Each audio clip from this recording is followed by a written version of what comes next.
Bonjour et bienvenue à ce vidéo explicatif sur comment créer des graphiques pour le traitement d'une variable qualitative. Notre variable qualitative à nous, c'est la variable sexe finalement.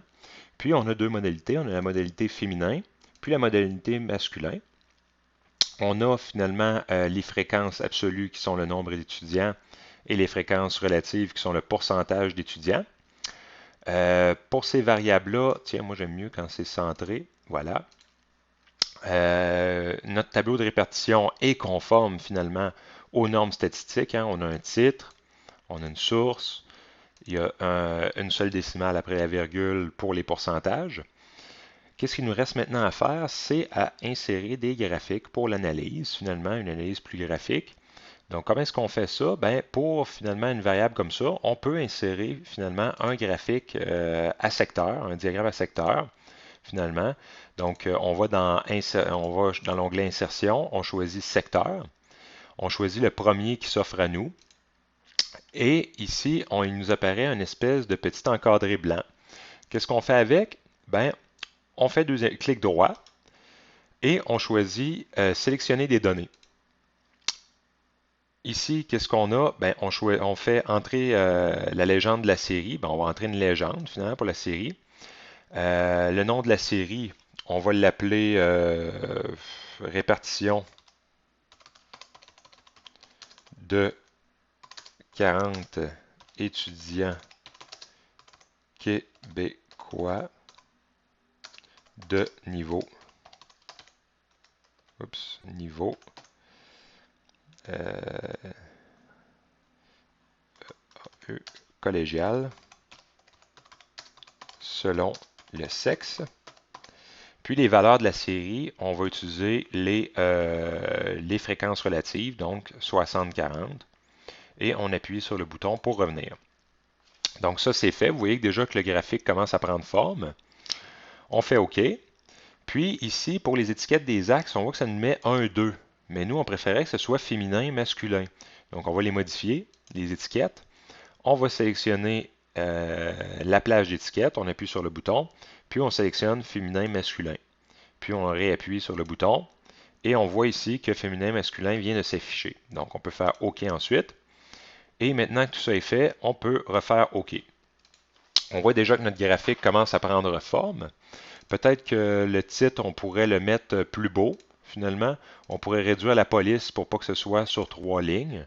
Donc, je vais aller dans Accueil. À place d'être en 20, je vais la mettre en 18, 16. Tiens, en 16. Qu'est-ce qu'on pourrait ajouter sur le graphique? Bien, ça pourrait être intéressant d'avoir les pourcentages ici. Donc, on peut aller voir dans les mises en forme disponibles. On peut prendre la mise en forme 1, avoir masculin, féminin comme ça. Mise en forme 2, avoir les pourcentages comme ça. Mise en forme 3, hein, on n'a même pas de titre avec celle-là. Une que j'aime beaucoup, moi, c'est celle-ci. On a la légende ici avec les pourcentages à l'intérieur du graphique en pointe de tarte. On peut avoir celui-ci aussi.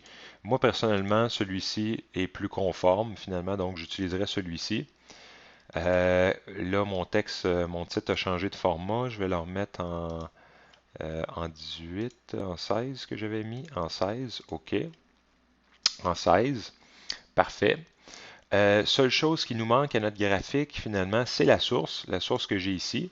Donc, comment est-ce qu'on insère la source? Bon, on peut l'insérer carrément, finalement, comme une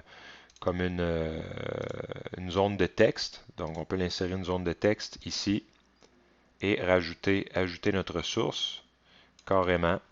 Donc, on a une zone de texte, on peut écrire source, deux points, puis écrire toute la source qui est en dessous. Moi, ce que je vais faire, je vais tout simplement faire un copier-coller de ma source, CTRL-C, CTRL-V, et voilà. Seul petit format, qu'est-ce qui pourrait être intéressant, c'est d'enlever les bordures. Donc, on va enlever les bordures de notre forme. Ici, on a les bordures. Je vais les enlever. Couleur du terme, blanc. Et voilà, aucune bordure.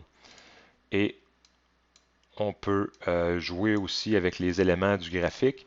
Je veux juste que ma source soit complète. Et voilà, ma source est complète avec mon graphique et tout. Donc, ce graphique-là est conforme aux normes statistiques. On aurait pu aussi insérer un graphique, finalement, un diagramme à bande, hein, en insérant des colonnes. C'est la démarche était pratiquement la même, donc je ne la ferai pas.